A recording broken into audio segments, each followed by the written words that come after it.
This episode is brought to you by Little Platinum Books, stories for kids and adults, from robbing a bank to wiping a crime scene. It's a great way to expose your children to satire. Go to littleplatnumbooks.com and back the Kickstarter today.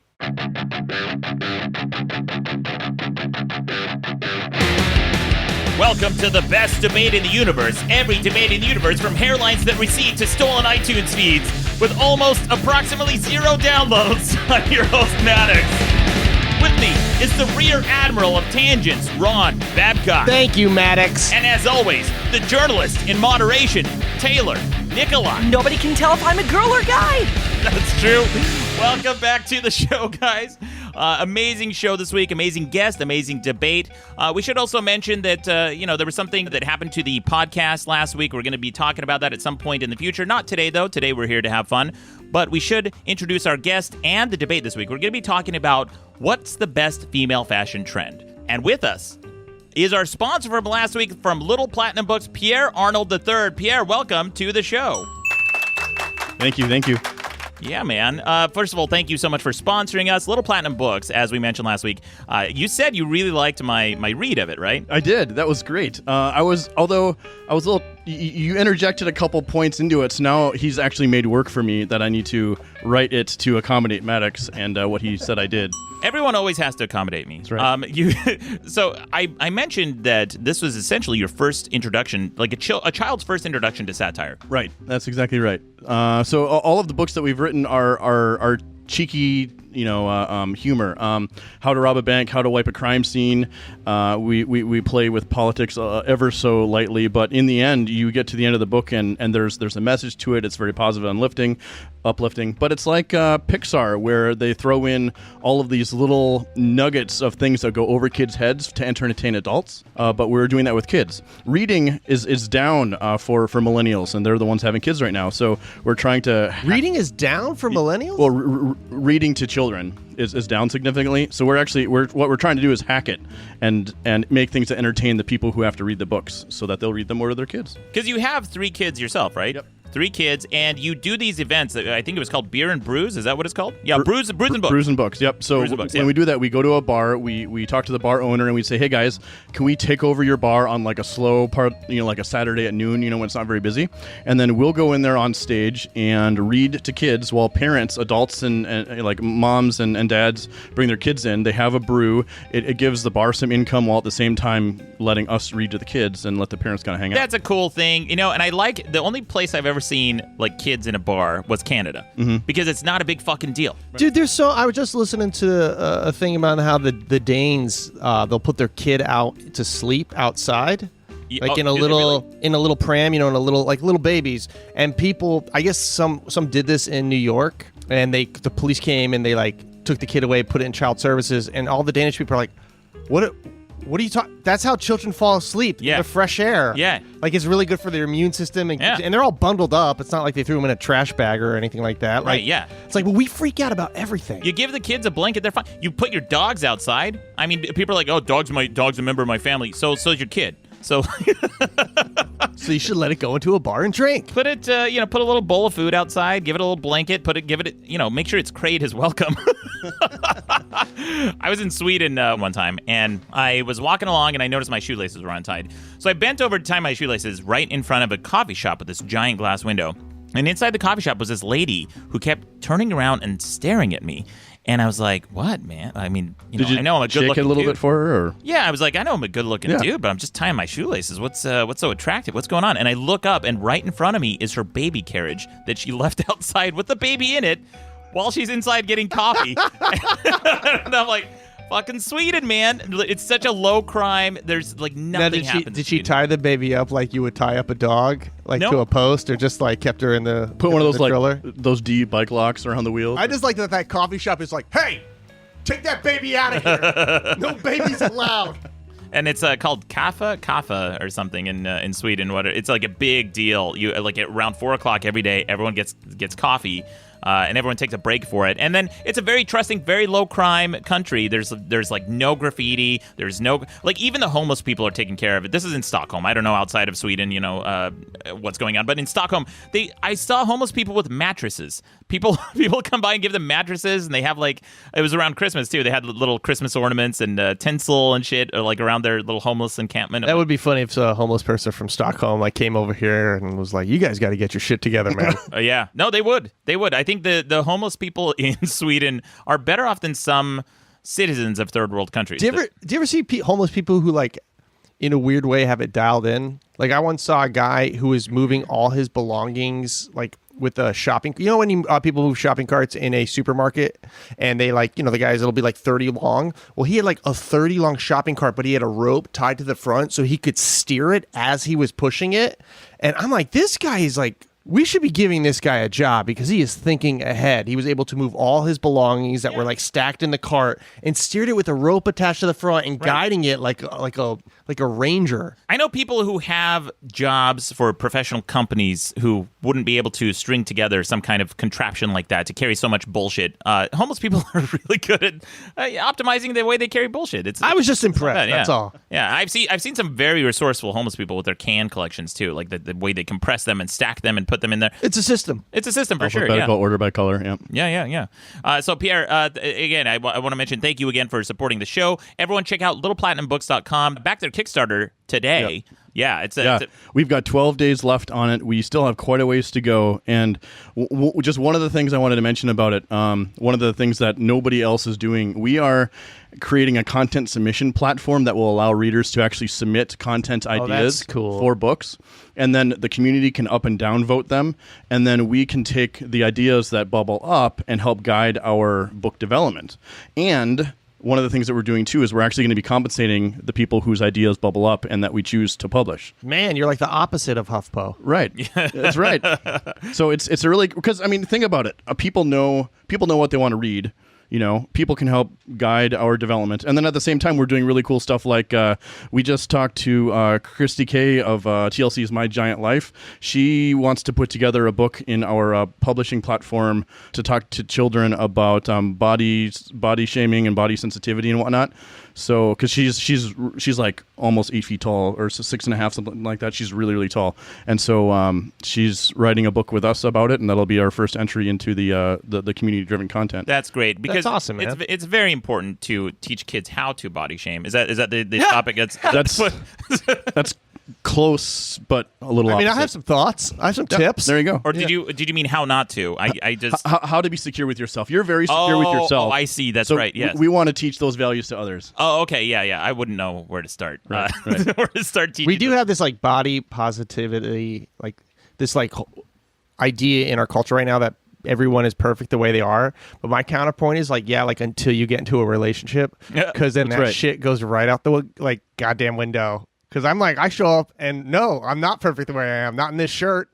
No. I always got to change. That's right. Yeah, barbecue stains. So I think that's a thing you could improve about yourself. Getting rid of those. I harassed Maddox about this because back in the day when you released Alphabet of Manliness, I actually purchased legit. I could show you the purchase order for this. I purchased 20 copies of that damn thing. What? Oh, that's true. And yeah. I gave those away to healthcare executives because I was doing a lot of consulting at the time, and I liked the opposite or the satire itself of giving that as a gift to healthcare executives. So I had CEOs and CFOs and whatnot getting a copy of Alphabet of Manliness.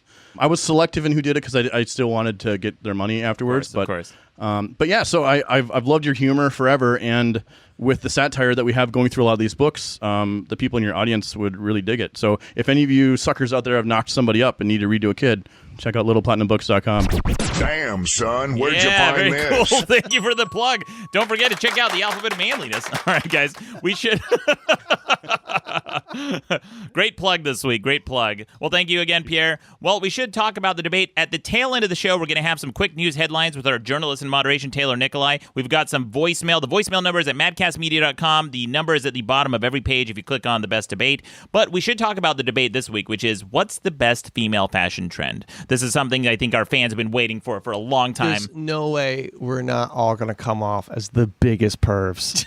There's no answer to this question that doesn't sound perfect. hurt. We can always twist it later and talk about men's fashions if you'd like to even. I think that would make it fair for sure. I'm not going to. What shorts give you a chubby? Yeah. Well, before we get to that debate, What's your favorite pair of cargo shorts? or flip it if you're feeling a little cheeky. But we should hear everyone's buzzer before we begin. Here's mine. All right. Pierre.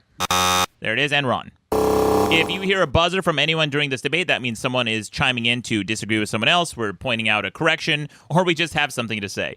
But, Pierre, as our guest this week, I'm going to give you first stab at the debate. What is the best female fashion trend? Oh, okay. I think the best trend is showing... I still like the midriffs from the 90s, yeah. So showing a little bit of skin, but my big thing is I prefer it when people are covered up to a degree. It leaves a lot to the imagination. Yeah, gonna look. Yeah, a little right. bit. Like covered up how? Like 1800s? High neck Victorian collars? Like you don't have to be showing whatever. And I don't know. Pencil skirts. I'm a big fan of that.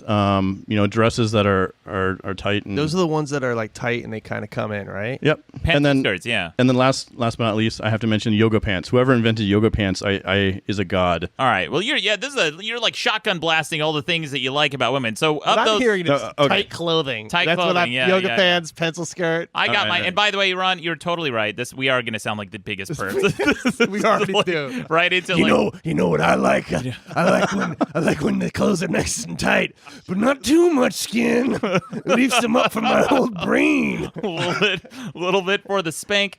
All right. The spank thing. I'm gonna qualify that, and if you guys talk about it in a way that doesn't sound pervy, I might change my answer. We're gonna talk about it in a it's super pervy way. It's too late. I do edit these episodes, but I'm definitely keeping that in.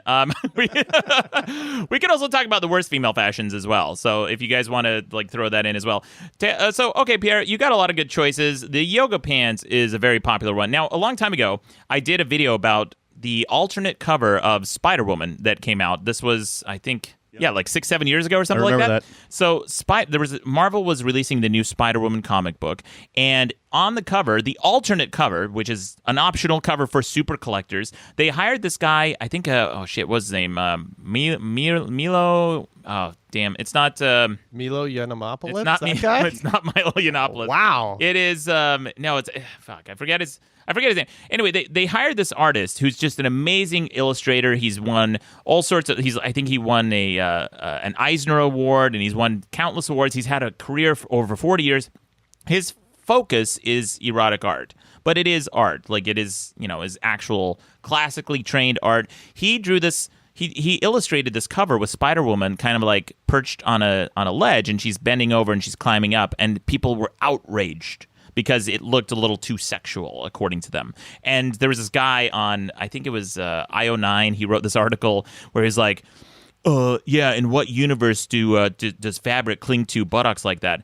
How about this universe? It's called yoga pants. You can see everything with yoga pants. Have you also, seen? like the Spider-Man universe. Yeah, and the Spider-Man. Spider-Man has all the clings. Yeah, or they people talk about, and this is real. I mean, everybody's heard it about the over-sexualization of women in comic books and media. But at the same time, you look at like Thor or any of these guys, and their outfits are just as painted on as any of the ladies' ones. Yeah, that's it. That was his point too. Right. So anyway, yoga pants is the real life fabric. Yoga pants does cling to everything. It's basically like you almost spray paint. It's like body paint. And by the way, who gives a shit? Talk about body shaming. Like this is something that's natural.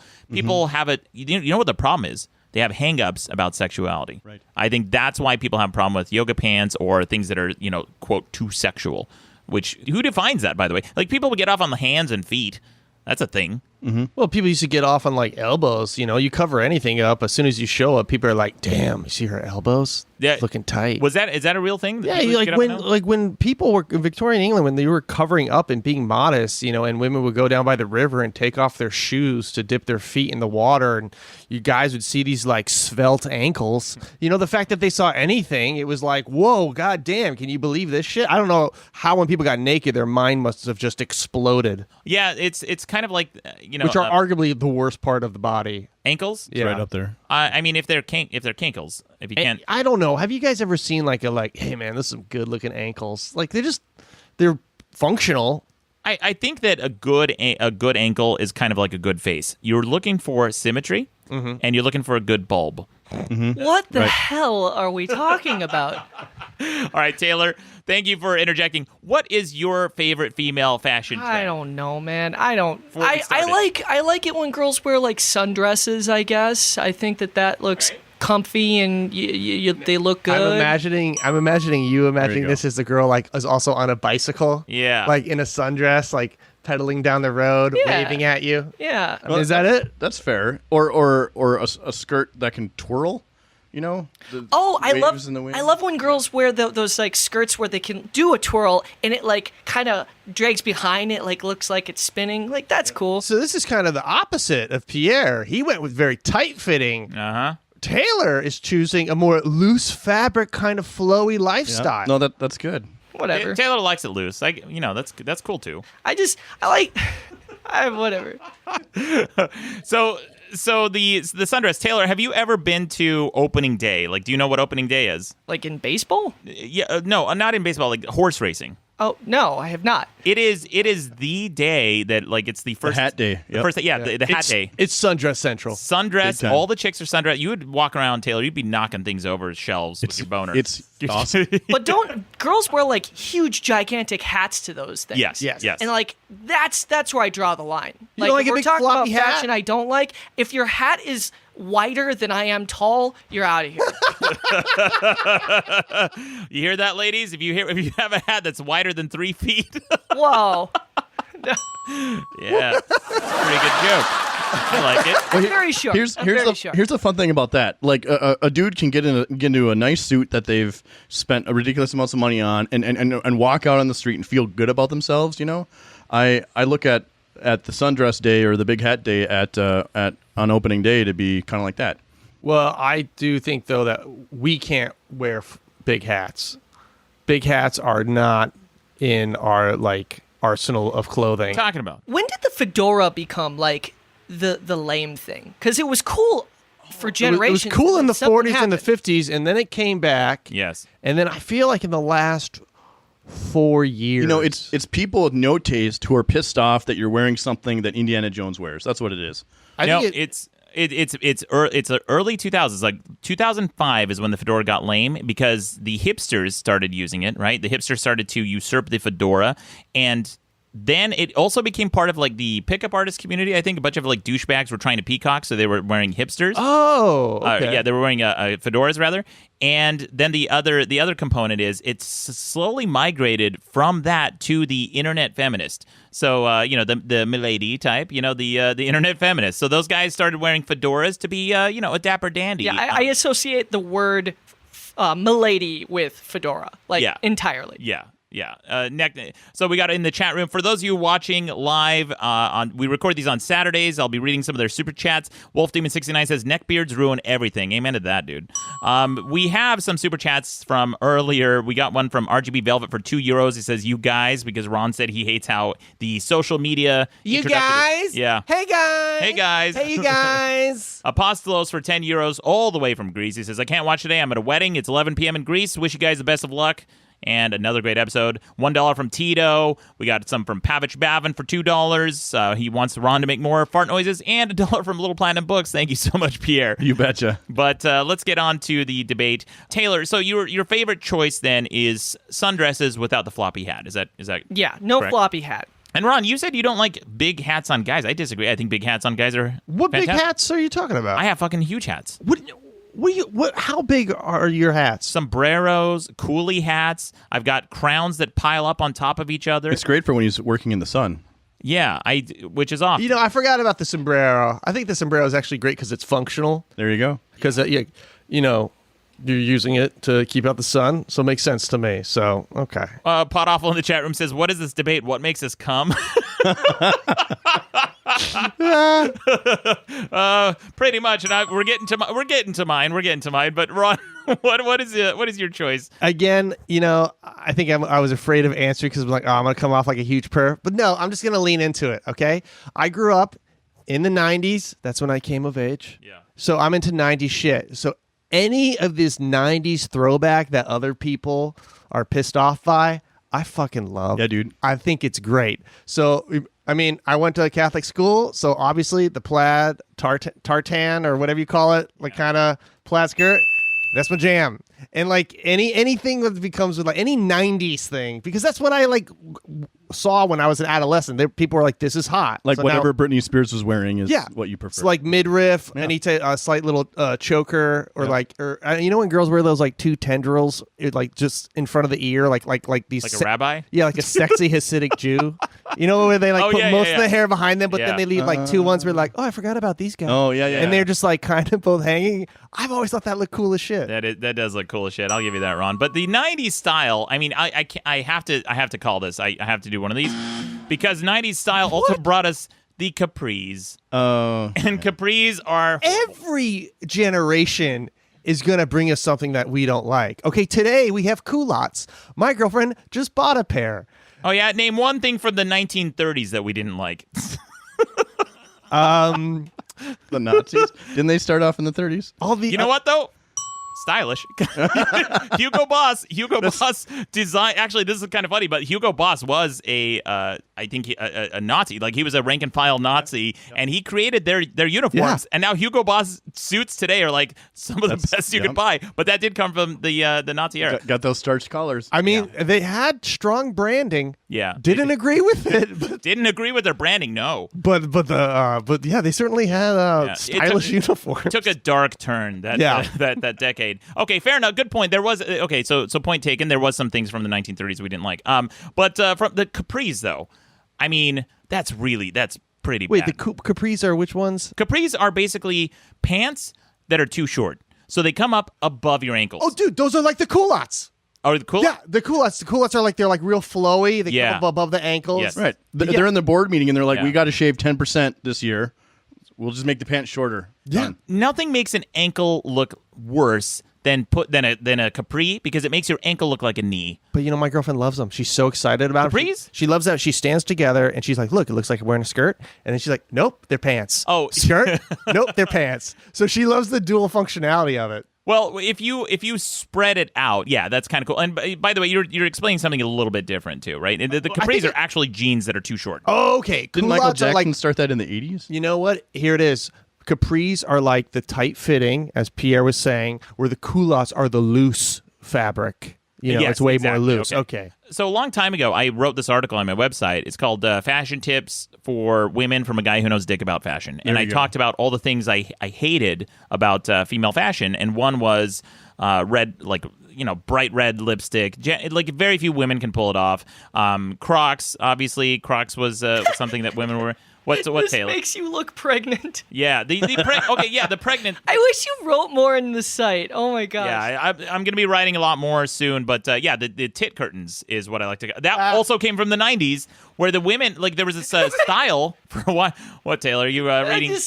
I honestly, genuinely like your articles on your site. It's great. very funny. Thank you, Taylor. Check it out, maddox.xmission.com. So but the shirt, there was the shirts that basically cinched off women like below their boobs, and the rest was like a maternity shirt. Oh yeah, remember that? Yeah. That came from the 90s too. Very unflattering. Yeah, it's just not a good it made no one look good. Well, I feel like there's a lot more emphasis on women's fashion where you constantly have to come out with new things, and you're just throwing shit against the wall and seeing what works.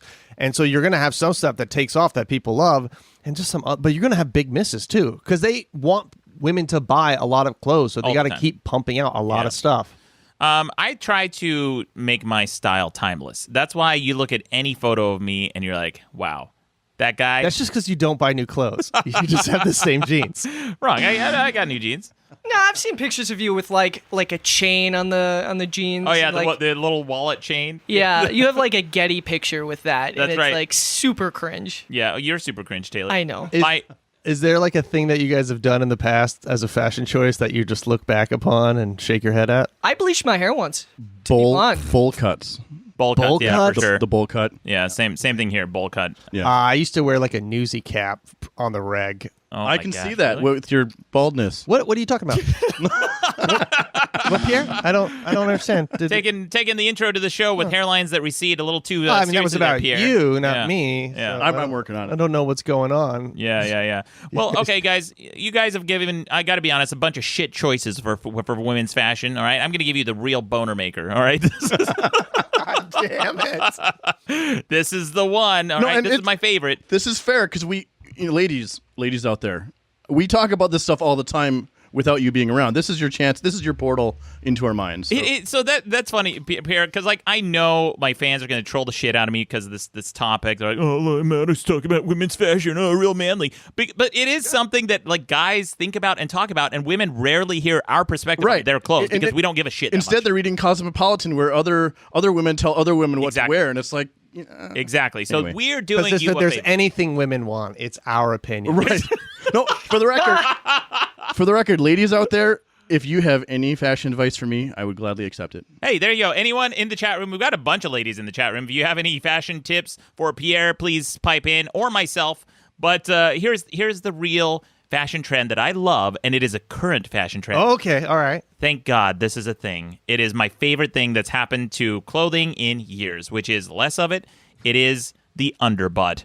I am a huge fan of the shorts that it's just, God bless them, all like women are wearing now, especially in the summer, and it's just too fucking short. You know what I mean? It's almost, the ones where like the butt is literally hanging out. yes. And it is just a trend that's going on right now. And it's called the underbutt. To quote Snoop Dogg, all don't that know. ass hanging out. They're just they're almost like Daisy Dukes if Daisy Dukes went up a little too high. Like if you gave someone wearing a Daisy Duke a wedgie, boom, you got the you got the underbutt. And that's what I think every time I see one of those. I'm like, someone gave him a wedgie. And then the girls who wear these are so confident because so I'll tell you the fashion trend that led into this too short underbutt. Let's right? hear it. I'm assuming it began with the overbutt. It was the correct, Ron. It was the overbutt that led to the underbutt. Okay. But no, the trend was the rompers. Okay. Wait, is that the one where it's Yeah, like it's a like one-piece? a little one piece thing. Yes. That So- like most children wear, but now some adults do. Yeah, so like rompers led into the underbutt because rompers kept getting shorter and shorter and shorter, yeah, and women there you didn't go. want to wear one piece because it's ridiculous. By the way, if a woman wears a romper and she needs to go to the bathroom, they have to get completely naked. Yeah, it's not practical. Right. It's not practical at all. Like if you pee a lot, Unless that's the intent. I don't know. Taylor would be naked half the day. Yeah, I'm always peeing all the time. That's why Taylor got rid of all his rompers. I remember when we first met Taylor, he had that closet full of rompers. Yep, that's Taylor. He's Taylor. like, today's my Saturday romper. That's how that was his selling point to Madcast Media on his resume. I can see that, and a Starfleet shirt to go under it. Yeah. So the underbutt I think came about from the rompers. So the rompers kept getting shorter and shorter and shorter, and I kept seeing these girls kind of like hiking it down and hiking it down and hiking it down, and finally women collectively said, "Enough. We're not going to hike this down anymore. You know what? We're going to hike it up, and we're going to make it practical so we can pee."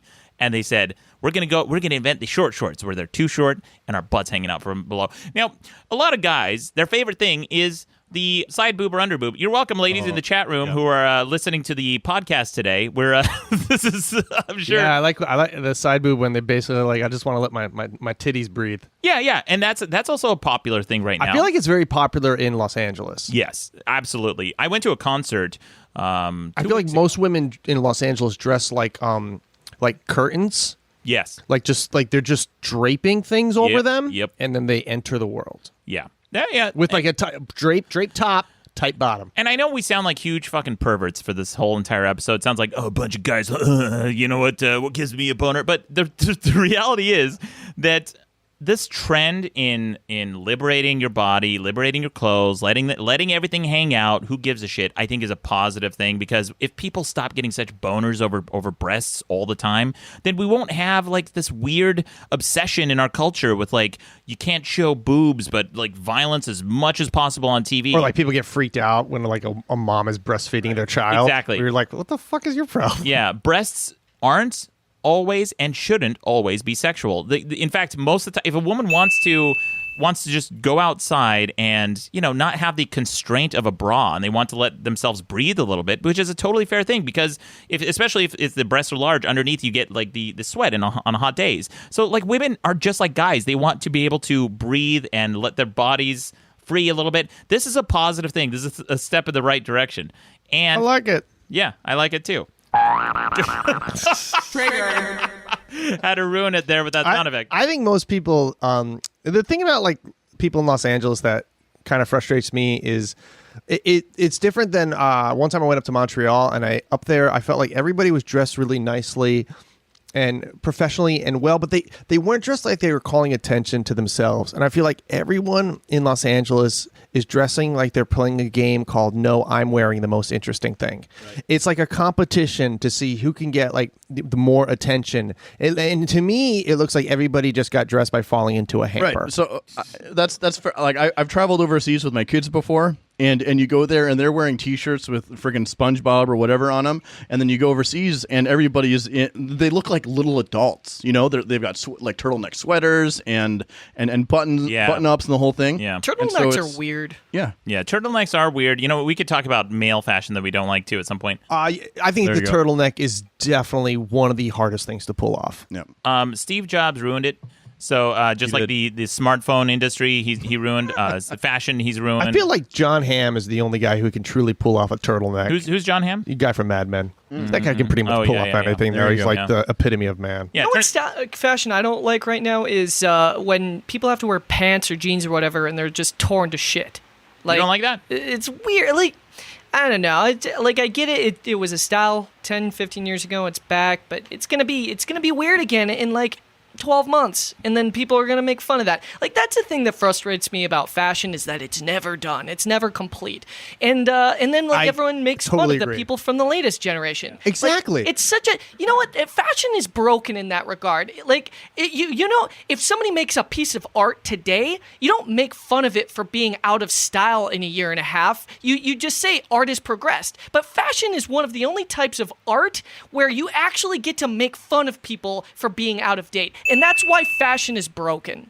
Oh, man. Correct. I absolutely agree. It always frustrated me with fashion where something during a time, like in the 80s, people are like, oh, that's lame. And then 20 years later, we're like, actually, it's super cool. And then everybody does it, and they're like, oh, it's lame again. I'm like, well, which one is it? Is it good or is it not? It has no inherent value. Right. It's just a bunch of people deciding what's cool and what isn't. It's like a 20-year cycle, right? That fashion comes back or something like that. About that. Yeah, a generation, a lifetime. Right, because in the 90s, bell-bottoms kind of came back for a minute because of the 70s, and now the 90s stuff is coming back for a minute because it's been about 20 years. Great, so like, what's the stuff from 2000 that's going to come back? Emo. You're going to see more fucking skinny jeans. In another 10 years, people are going to bring skinny jeans back, and thank God that fucking bullshit trend is gone. I tried. Skinny jeans just do not look good on me because I have very defined calves. I have very... I just can't wear skinny jeans. My calves are too defined. They're just too good. And when I wear skinny jeans, I look like I just look like a superhero. It doesn't look good. It's not flattering because like people are supposed to have like pencil legs to wear skinny jeans. You look like a fairy if you're wearing it right. And I don't, and I'm not skinny enough. I love there's a store I love called Muji, which is kind of like the Japanese IKEA. And it's real simple and calm and nice. And I actually like their clothes there because they're just super simple. And nothing fits me because they're all for tiny, tiny people. And I'm like, what does the store have against people who are large? So I have to go in there and I wear extra large, and the extra large still doesn't fit me. I don't think I'm extra large. Yeah. But like that's the thing about fashion too. The sizes. Why isn't it all the same fucking thing? Yeah, it's constantly changing. So I have like a large in Muji is different than a large at Target. Which is different than a large at J. Crew. Well, I think with the international markets is because the people when I went to Hong Kong a long time ago, I had to wear like a 3X shirt, and that was like an American large because everyone in Hong Kong is a little bit smaller. But I do have an old shirt in my closet I found the other day. It was a Nintendo Wii shirt, and I put it on, and it used to be an XL, and it fits like a large now because they keep making the sizes bigger, and they keep like changing the label size, and it's just this little... Now, you haven't changed sizes at all, right? You've been your perfect... No, I've lost weight. I've actually lost a lot of weight. I used to be a big guy. At my heaviest, I think it was like 260 pounds. What is that metric? Like, wow. Yeah. I only measure in freedom units, so Yeah. What's that metric? Like 0.014 stone or some shit like that. But I always Kingsbury. about other countries when they're like, "How do you measure stones?" yeah, stones. I lost That's- 20 pounds playing pickleball. Yeah, you were saying that, and Taylor Damn. finally posted some pictures of himself playing pickleball. Dude, I gotta admit, you were looking pretty legit, and you were all sweating, and you were like leaning in. That was after 3 hours of playing. I was just drenched in sweat. Do you think that honestly, like if you really lean into this, do you think you can make the U.S. Olympian pickleball team? You know, I've thought about actually trying to seek out like the organization who actually like runs it and trying to become like their spokesperson pickle? guy. Yeah. No. I think it'd be cool because there's really not like a guy you think about for pickleball. Why can't it be me? I can't think of anybody for pickleball. Yeah, so because you're like, already ahead. You think of it as lame until you see it and you want to play it, and then you play it and then you like it. I'm sorry for bringing it back to pickleball. We're gonna play pickleball this Thursday. I'm Googling pickleball right now to see what it is. Okay, so here's something that we didn't really mention at the top of the show, but you originally, Pierre, are from Minnesota. Is that correct? That's right. Now, so is our journalist in moderation, Taylor Nicolai. And this is something that we you know what, you're going to help settle this debate because this has been an ongoing debate. Okay. Taylor, how do you pronounce bag? Bag. Okay. Beg. What? It's beg. Fuck? Beg. This is What the fuck? So now there's two of them? There's Well- two of them now. You know, when you're hanging out there, ready to watch the Vikings and have some tater tot hot dish, you know, it's a real good deal there. What? What is happening? What is happening in this podcast? Oh, you're talking like you're up from the up there north. That's right. You know, just North- kind of hanging out with the fam. You know. Oh my gosh, we're gonna have to put subtitles on the YouTube video for this. All I got was tater tot. Yeah, Hot I dish. understood. Taylor. In Minnesota, it's hot dish, A hot dish is a sexual like a casserole. That's Yeah, right. casserole. Yeah, if also one of the things in Minnesota is that everyone else in the world says duck, duck, goose. Goose, We yeah. say duck, duck, gray duck. Because that's the direct translation of the Norwegian. They also have Juicy Lucy's, which right. they get off on. Juicy Lucy's. Dude, have you had a Juicy Lucy? No, See, what I is it? told you Juicy they're Lucy? gonna get off on It's it. cheese inside of a hamburger patty. Dude, Yeah, they, Maddox, like, inject it's it like with cheese. biting Oh. into a third-degree burn. Oh, It's like if you want to like really fuck up your mouth. Right. yeah.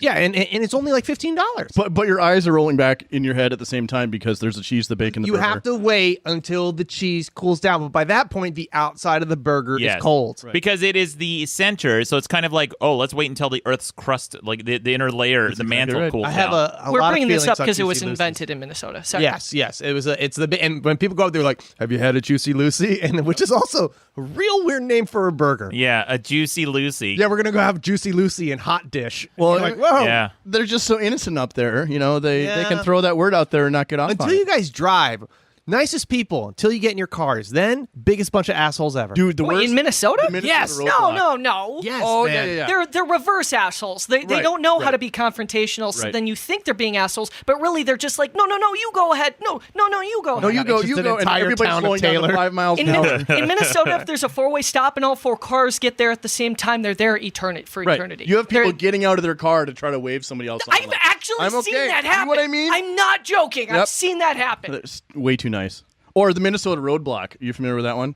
Where like you have 5 lanes across and you have 5 cars going the same speed and no one's passing each other. That's Oh, fucking assholes. Just a bunch of, like, they're polite to the point of being impolite. exactly. I think Yeah. that's what the Yeah, problem is. that's what yeah. it is. They're Yeah. polite to the point where nobody like wants to make a decision. Yeah. You have those friend groups just like, well, where do you want to eat? I don't know. Where do you want to eat? I don't know. Can someone just make a fucking decision? You know, I had this friend group in Utah where we all were just like the most bitter, acerbic assholes. If we ever went to a restaurant that someone suggested and we didn't like it, they would never hear the end of it. So no one wanted to be that guy. Oh my God. And so we'd all sit at a fucking 4-way, like a Mexican standoff, right? Is that what it's called? Where everyone's holding a gun at you're each other? racist. Yeah, it's and like like a 4-way standoff, and nobody's suggesting anything, and inevitably we'll end up going to some shithole that everybody hates, and we're all just angry at each other because equality. because no one said anything. No one said anything. We'll end up at fucking TGI Fridays or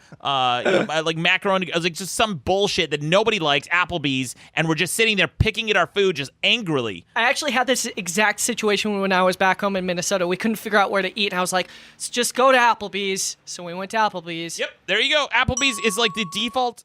Yeah, it's choice. like basically when you decide when eating up and you just give up. Right. Let's just agree to mediocrity. Yeah. I'll be content. You guys like salt? Does everyone like salt? Okay, Salt? Applebee's. All right, Yeah, Applebee's. yeah, great. It's the food equivalent of sawdust. So let's just put things in our belly now. Here we go. Applebee's. I've never had a good thing at Applebee's. It's just Their buffalo wings are actually. Yeah, that's my go-to deal. Yeah, I'm gonna throw those in the You go garbage. after 9 o'clock, you get them for half price. I just and they're feel so like- cheap, you don't care. I feel like you never had good buffalo wings to compare them to. No. If that, first of all, okay, you have your Juicy Lucy's. I'm from Pennsylvania. We have our wings. Okay, we take them a little bit too seriously, but Applebee's wings are not good. They're fine. They're okay, just guys. fine. Can we agree that underbutt is the hottest female fashion trend? I don't know. It's like I guess it's hot. I guess it depends on the butt. I feel like you just be sitting down becomes such a chore. Like, because I feel like pants should like protect you from like a hot metal seat, and if you're wearing shorts that have underbutt, you can't sit down on like a metal bench. You know what I mean? Yeah, that's true. So I don't know if it's maybe the hottest, maybe not be the most practical. What about fashion is practical, though? Seriously. Yeah. You brought up the P word. Oh, the practicality of fashion, baseball caps. A baseball cap is essentially, you know that move you make when the sun's in your eye and you put your hand up to your Yep. forehead? Someone's like, I'm going to make a hand that you can wear. That's what a baseball cap is. It's a hand. right. And there was a Reddit thread a while ago where it showed a picture of a guy wearing a baseball cap backwards and he put his hand up like blocking the sun from, and they're like, if only someone has invented a hat that can keep the sun out of your eyes. It was so funny. We got some super chats in the chat room. Pavich Bavin says, Maddox giving the real boner maker since 1996. You're welcome, Pavich Bavin. And another one for $2 from Pavich Bavin says, hottest female fashion trend, fanny packs. Boo, no way. Fanny packs are garbage. Although I recently Although I do like a woman who's prepared. Yeah. This is, you always need a Band-Aid. I recently hung out with a chick who was wearing a fanny pack, and I said, ugh. I was like, what's going on with the fanny pack? Why are you wearing the fanny pack? She's like, yeah, but it's cool. I'm like, no, what's cool about it? She goes, it's silver. I'm like, no, it doesn't matter how silver or what color you make the fanny. It's still a fanny pack. Maybe if it's iridescent, like the Back to the Future hats. You know what I mean? There you go. Yeah, iridescent. Does everyone know iridescent? Oh, sorry, it's a fucking more than one syllable on this fucking podcast. I have to explain everything, which you'll hear in just a minute with these dipshit callers. But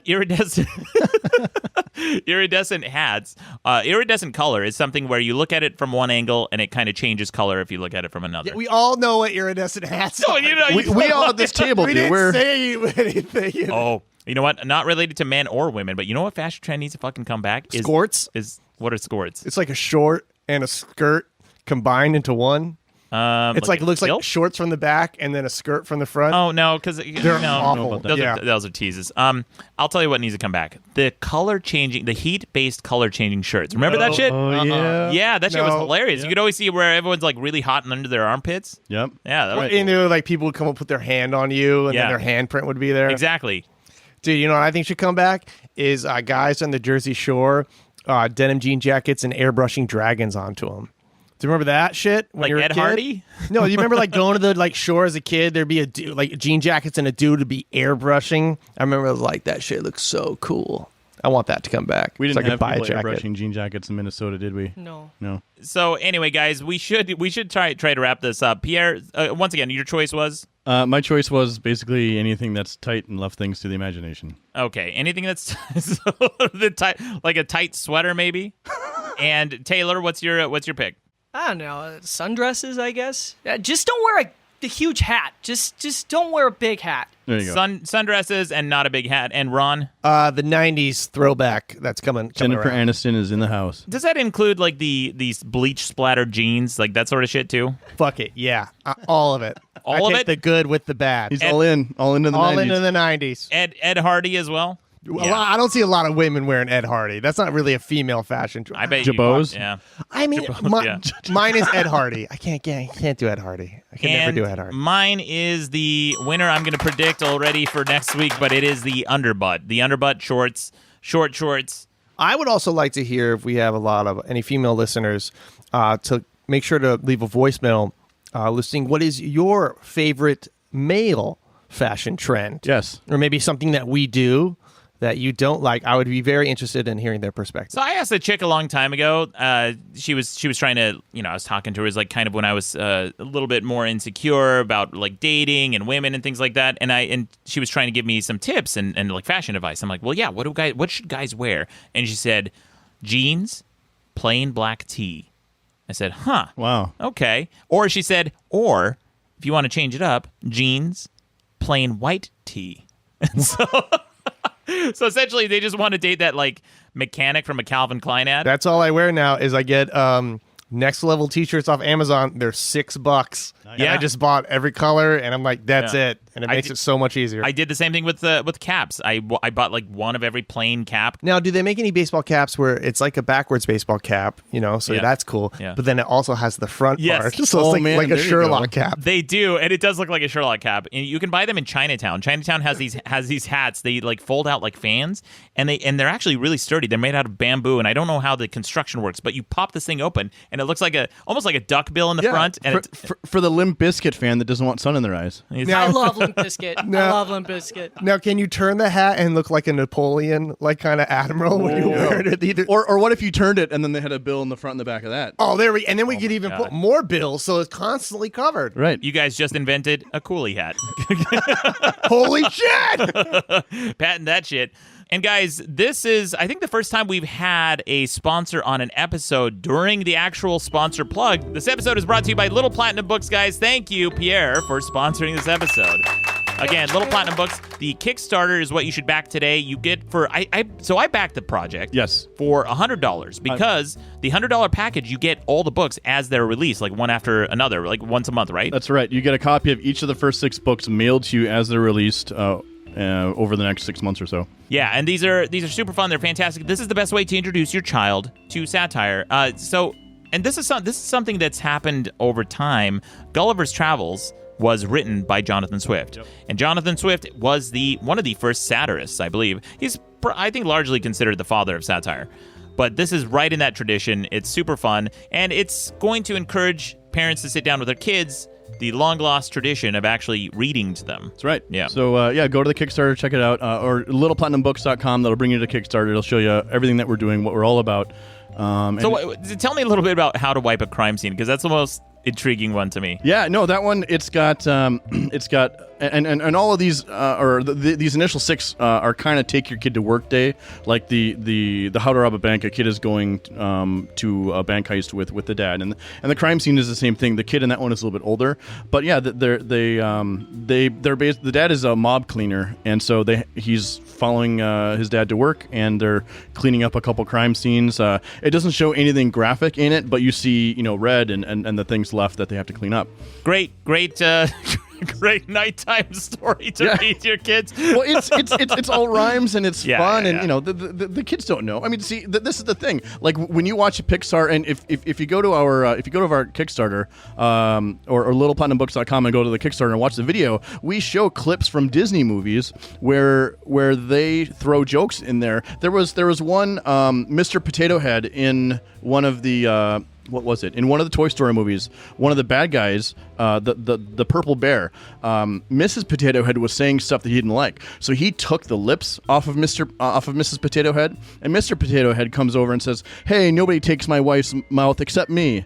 Yeah, I mean that's way up there, but the kids don't get it. There's also fun. Yeah, there was also a joke in the original Toy Story where this is just one for adults, but there's a part where like one of the dolls or whatever did something kind of attractive to Buzz Lightyear, and his wings pop out. Yeah. Yep. That's like every adult in a theater will laugh, and kids will just be scratching their heads. But anyway, guys, thank you again, Pierre, for sponsoring this episode. Little Platinum Books, guys, please back the Kickstarter today. littleplatnumbooks.com, and the Kickstarter link's a little bit longer than I can say on air. But just go to littleplatnumbooks.com. It'll bring you straight to Kickstarter. We appreciate anything you can give. We've got a little way to go. Or you know what? If none of you listeners have had the pleasure of having children, share this around to other people, or for the love of God, buy the book for somebody you know who's a kid, and then give them a little bit sideways that way. I bought these. I don't have kids that I know of. Am I right? Such a delay. So long while you try to find Where's the my- correct sound. Where's my I don't know if I have kids Congratulate your button? own joke. That's right. And one of these. There we go. Mwah. You're welcome. But they're funny. the cuff. They're designed to make it so that adults like to read them. Yeah, absolutely. I am actually looking forward to getting these. So, guys, again, littleplatinumbooks.com. But we should move on to some voicemail. We got a shit ton of voicemail this week. We got some fun ones. And again, the voicemail number is on the website, madcastmedia.com. That's also where you go to vote on the website on these debates. Oh, and speaking of debates, we should do the results from last week's debate. Nuts. This is nuts, guys. We've actually had this happen like 3 or 4 times in the history of Madcast Media. But I have the results. Last week we debated, Pierre, whether or not certain animals should be extinct. What do you think? I'm assuming your audience said some animals should be extinct. Yeah, well, I was arguing strongly that, that's a very, very, I don't know if you guys noticed what Pierre just did, but he completely sidestepped answering the question. So I pay attention to what politicians say and how they get out of how they avoid answering questions. Now, I'm all for certain animals being extinct. There's some garbage animals, horses, for example, snakes. Snakes are also garbage. Koalas are dipshits. You know what? Beavers. The world could do without scorpions. You know, Scorpions are fun. Scorpions are fun to eat. You know, like sometimes. Anyway, there's a lot of animals that could or should go extinct. And then the second part of the debate, and I'll tell you why I'm reading both back to back, is are humans part of nature and not responsible for other dipshit animals going extinct? So 2 questions, okay? Because that was also debated, Ron. Yeah. No, Whether or not humans are part of nature or not. Right. Yeah. Yeah. And Taylor, I got some stats again. I'm gonna deliver to you some. Oh yeah, here, back at you. Anyway, guys, this is the first time we've had, I believe, a 4-way tie. I asked the audience whether or not certain animals should be extinct, and for both votes, tie. It was a holy shit! It was a perfect tie, 50-50. The votes were out of control this week. 5,701, 972 votes for and against.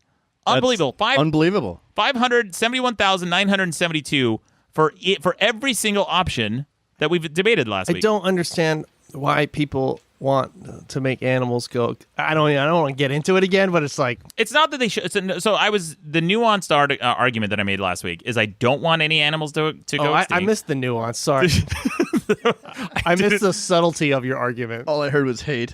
I wanted certain animals, like I was arguing that certain animals should go extinct because that's part of nature. And Taylor, you said that no animal has gone extinct naturally. Okay, we are in the, I think it's called the Holocene period, the Holocene area of Earth. You're gonna go. Have you heard of the talk about Tyrannosaurus the Rex? 5 extinction eras, Yes, right? there are 5 That's what you're right. gonna say. Not like what it is kind of becoming a semantical argument where I'm trying to say that there's never been a time when there's been one species when everything else is flourishing, one species go extinct. That's always been a result of humans. It's like you're gonna bring up that there's been these eras where lots of things have gone extinct. I'm talking about when there's one. Right. That's because there hasn't been an era where there's been an animal so badass as humans. No, okay. First of all, you guys are both wrong. I mean, no, I'll give you that, Pierre. Humans are the most badass. Lions second. That's right. But a close second. But I will say this: I looked into this, and I looked at a lot of this, the extinctions that have happened over time. Here's one that happened naturally.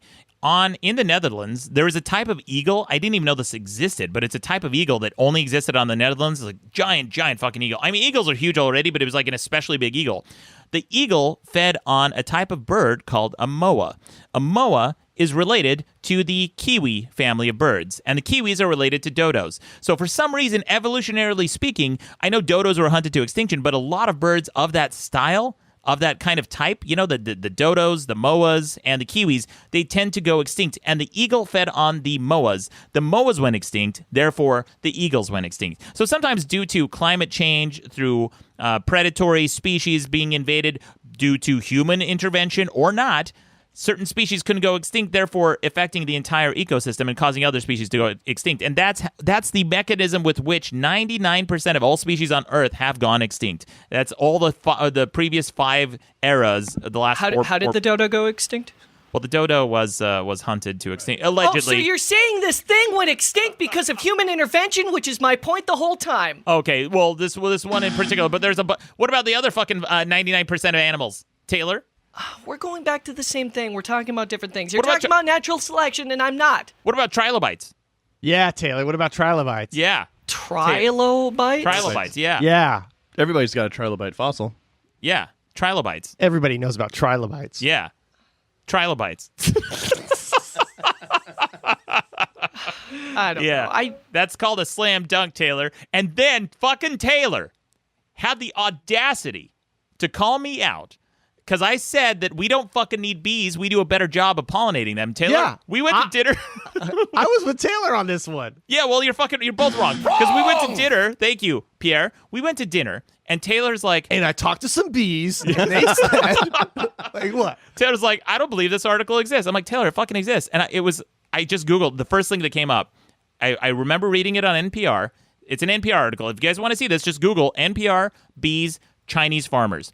And it talks about how there was a 30% increase in produce when the Chinese farmers painted the pollen onto the buds themselves. Of course the Chinese do it better. Chinese bees are the best bees, and they're humans. Humans do it better. That's the takeaway. Yeah. See, and that's the thing with extinction. Like, I look at it like there have been all these animals that have gone extinct without us. Until we catch up. We have a long way to go. Until we catch up with nature, then whatever. Let's just kill some more shit. I said, see, now that's where I disagree. I don't think we should actively kill. Let's just let nature take its course. And by nature take its course, right. I mean humans. Smart, good argument. And Taylor's busy hammering away at his keyboard, looking. I remember we were sitting, we were having a beer, and you were like, "Hey, look, idiot!" And I was like, "Yeah, but you're misinterpreting the way that they're explaining that." Now, like I didn't have time to prepare for this, and I'm just gonna look like an idiot. I'm just gonna wave the white flag because I just don't care enough at this point. Correct. Taylor concedes because I was correct. We should move on to some voicemail. Taylor, so this is surprising. Taylor, I don't know why you would do this because you're on the show, but Taylor called in this week. What? Yeah, our own Taylor Nikolai. Listen I did not. Well, I'm about to prove you wrong. Let's hear the evidence. Here it is. Here's Taylor calling in. Listen to this. Hey, Maddox, it's me, Taylor Nikolai. I just wanted to say I'm sorry, and I was wrong about saying nature is all about perfect balance. As we all know, the Big Bang happened, and during that giant explosion, there was a creation of matter and antimatter.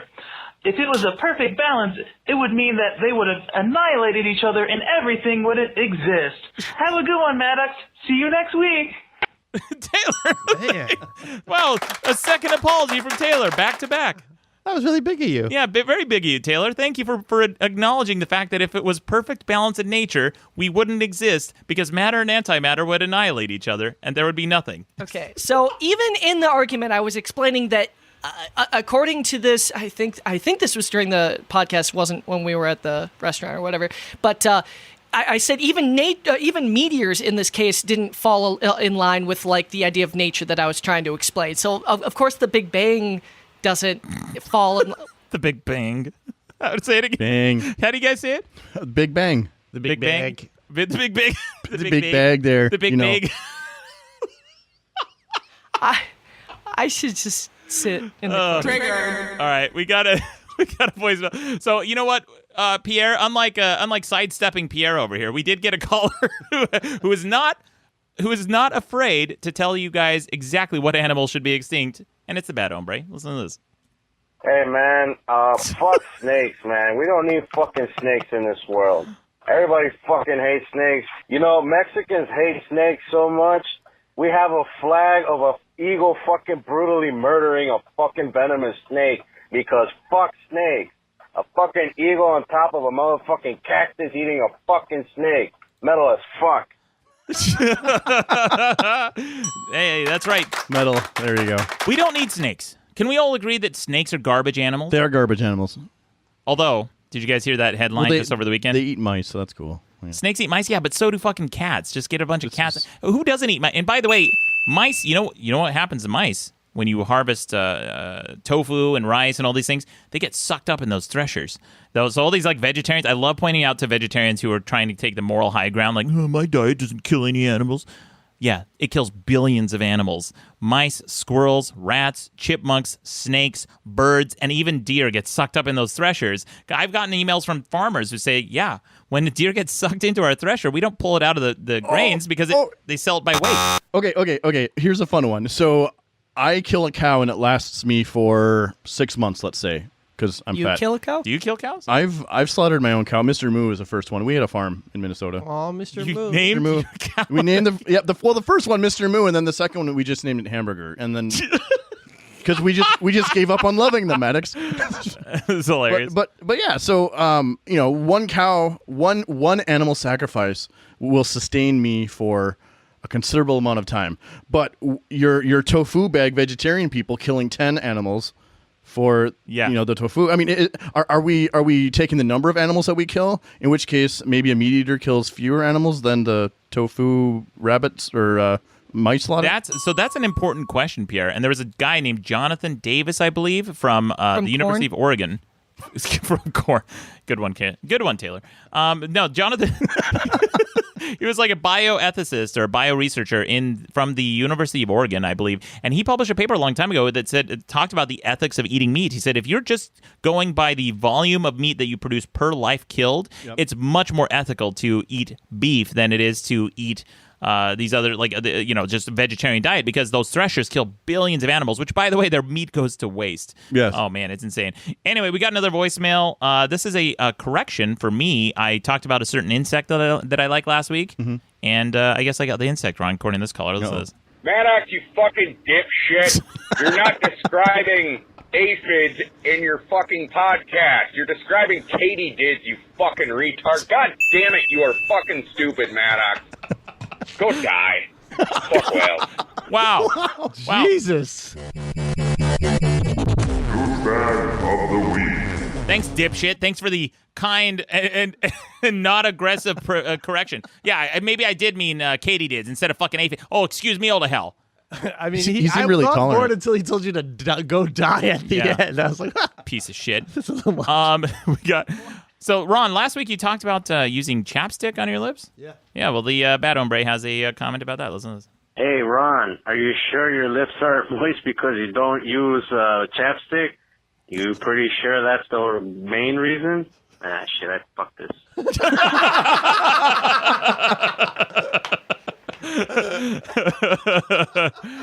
Good joke. Good I joke. saw where it was going. Yeah. We all knew where it was going. We got the idea. We got the idea. Yeah, we read the subtext. And Taylor, during the... so if you guys watch this on YouTube, you can see all the things going on behind the scenes when we're talking. You know, some of us might take a sip of water or something. Taylor I was go to using... the bathroom usually like 3 times. Yeah, 4 times during the intro. What?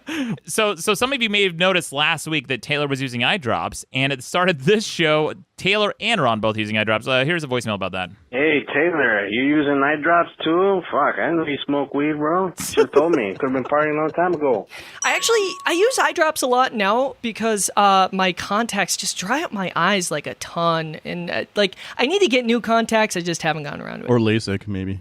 I don't. I've heard that you cannot get LASIK because mine aren't that bad. So I don't know. I should look into it. I'd love to get LASIK though. So I just read a story on the BBC about a woman who found a contact lens that was stuck up inside her I heard eyelid about that, yeah. for something like 30, 40 years. And she went to the doctor finally because her eyelid was just swollen. And they looked into it. They took an X-ray and they saw There was an outline of a contact lens in her eye, like up here. Well, they thought it was just a cyst. So they, tried to remove the cyst, and they eventually did. And they saw that when they drained it, it was a contact lens in there, and they pulled it out, and it was like this broken, jagged-ass contact lens that's been sitting there irritating her eye for years. I kind of love these stories when they find contact lenses. And then there was that other lady, too, like 4 or 5 months back, where she was just putting contact lens in one after another after another.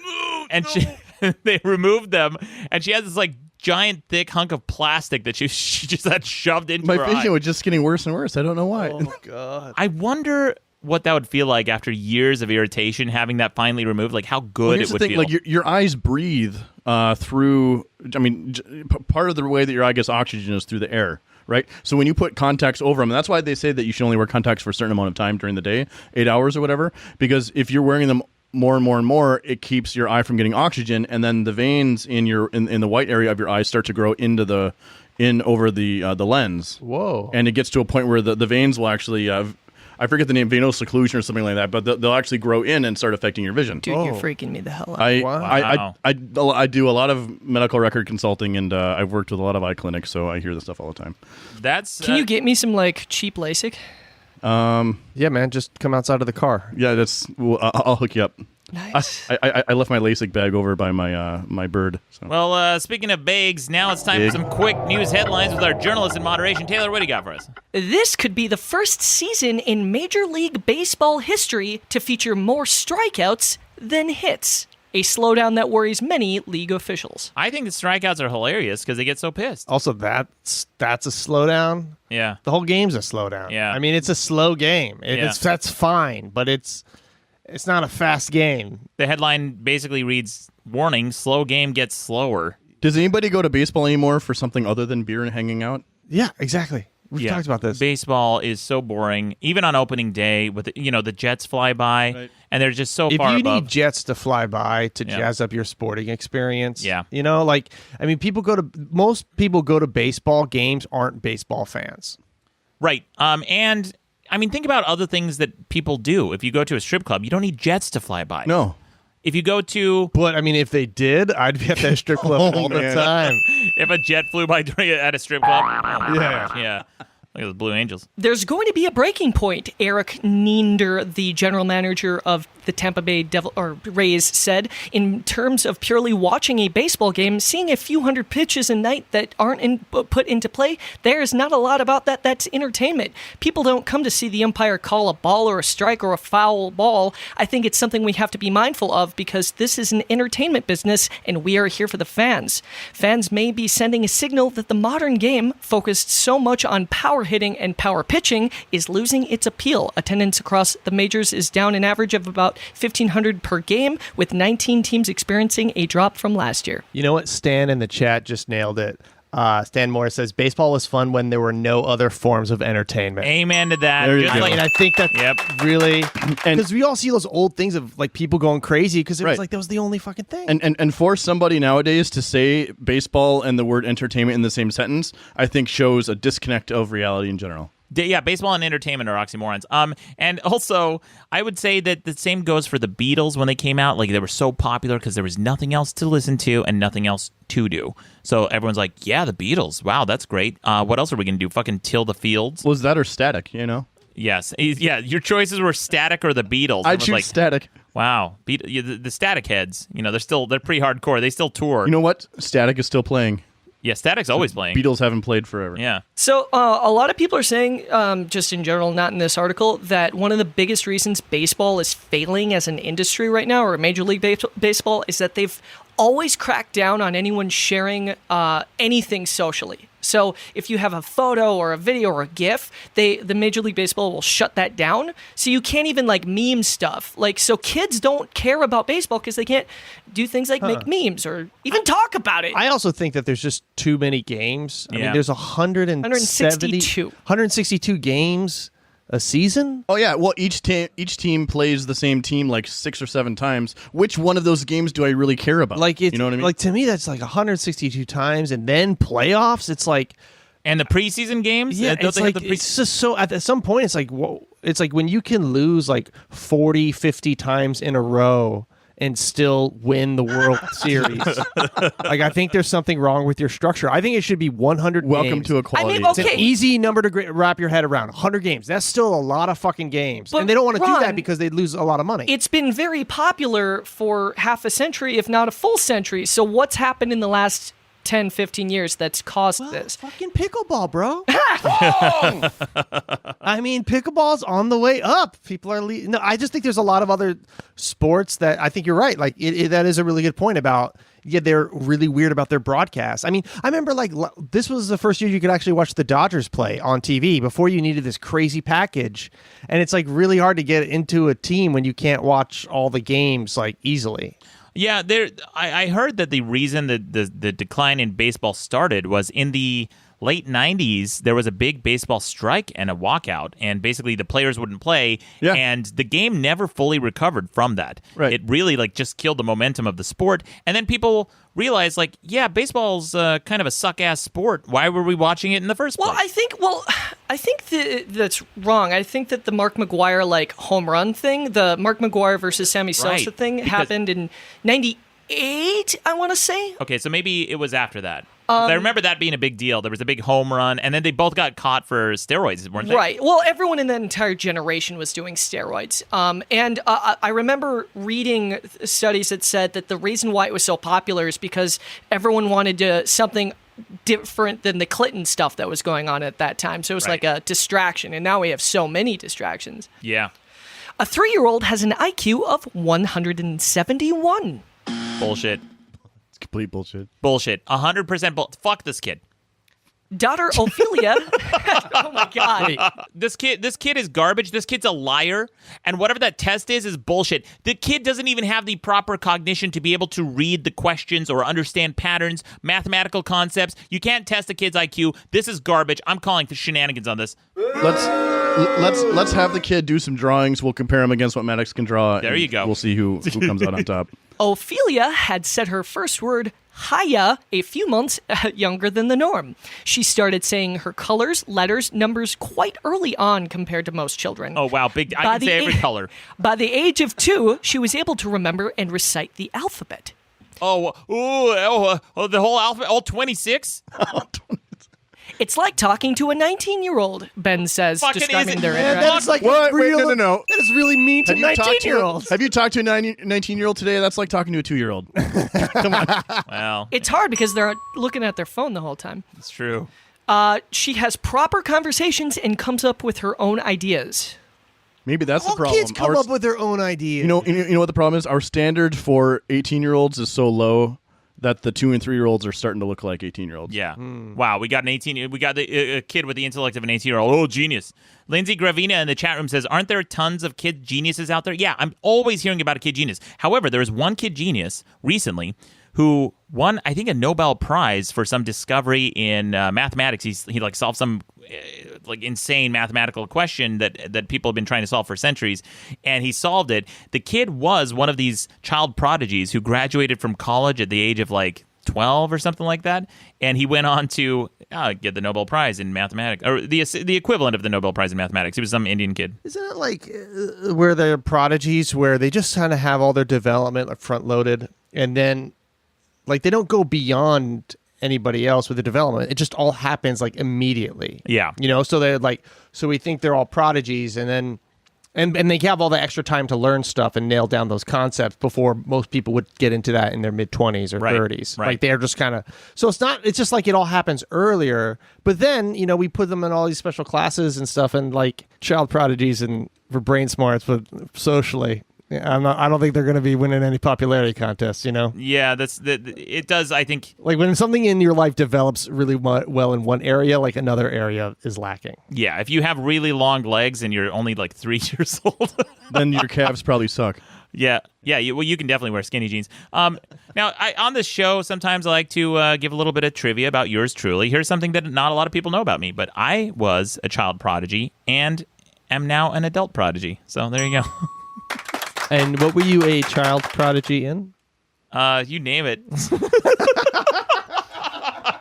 Go ahead. Name it. Stress is keeping Americans up all night.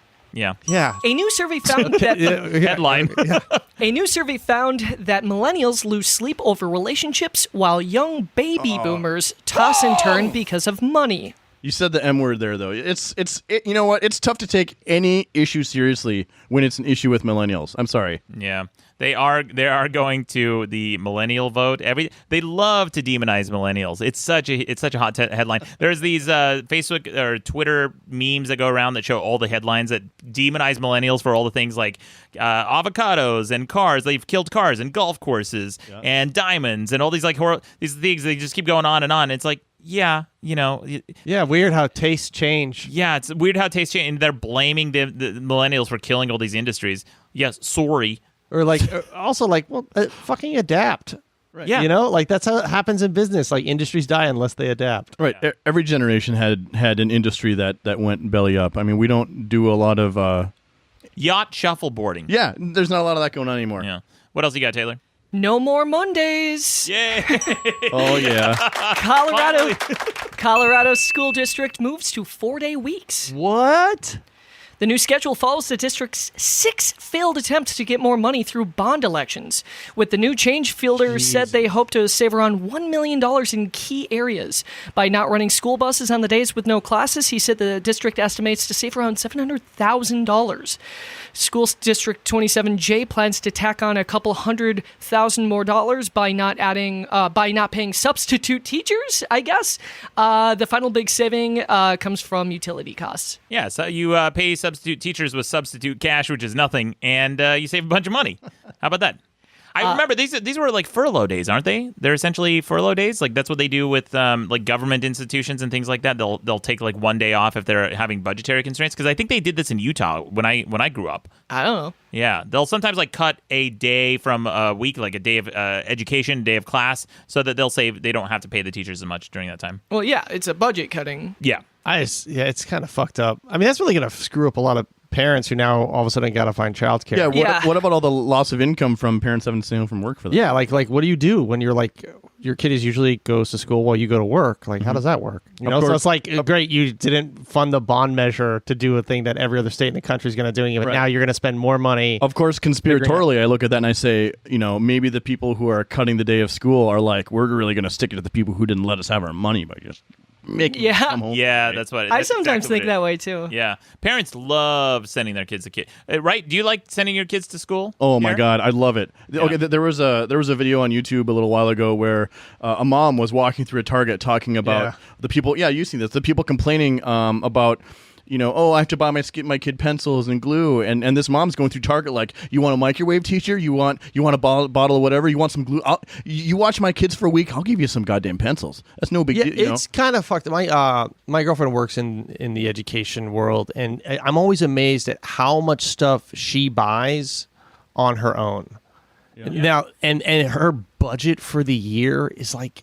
It's like less than $100. Yeah, it's like such a bummer. It's like every teacher's like, and then like they put so much emphasis on the teachers to like people get mad that teachers have the audacity to ask for more money, and you're like, you wonder if you complain about kids and you don't fund schools, well, guess what the connection is, right? Like it's not. I don't know. It's not fucking rocket science. And for any parent, I look at like it costs cheaper than daycare, so I'm just gonna do it. Yeah, it makes so much more sense. I don't know. I don't get why people are always against funding schools. Yeah, funny, and also there's the argument that I think the more education a child has, the less likely he's going to end up in prison, which is going to cost you money down the line. The less piece of shit he's going to be. Like he's going to fuck up your neighborhood and break glass and spray paint your porch or whatever. Like you just give kids stuff to do after school until dinner time, and then they can't get into trouble. Right. That was also the argument in Utah, the Housing First initiative, which is they built housing for homeless people because they found that if they housed homeless people, that they would cause less problems. There'd be less emergency vehicle calls. There'd be less ambulance calls. There'd be less gumming crime. up the prison network. Yeah, the law system. Like it's just more practical. Yeah, it makes sense. Like you can try to solve a problem by spending a little bit more money up front than spending a lot more money down the line. I just wish people would like not look at things through like a political lens and just look at things through what's the most practical choice. Like what's going to save the most money in the long run. Yeah, and it's always like investing. I know it's people so only think about what will be my taxes right now. And that's the only thing they think most about. Most of the people haven't played chess out there. You talk to so many people and they're so reactionary about things. They can't think 4 steps ahead. They're thinking about the step right now. And I think that's part of the problem. I mean, we host a debate show on the internet, so yeah, we know exactly what you're talking about. Real quick, we got a super chat from the chat room. Sharath Chandra for $10. Keep kicking ass, Maddox. Thank you, Sharath. Very cool, very generous. Oh wait, it's Canadian dollar. Okay, that's like seven. Thanks for trying. No, but thank you, Sharath. That's very cool. Sharath is a longtime fan and listener. He's always in the chat room. Thank you, Sharath. We really appreciate that. What else you got, Taylor? Beer delivery men talk man out of jumping off bridge by offering him a 12-pack of Coors Light. Coors. They could have ponied up for an import. I would love the next step in that headline to be like, he jumped.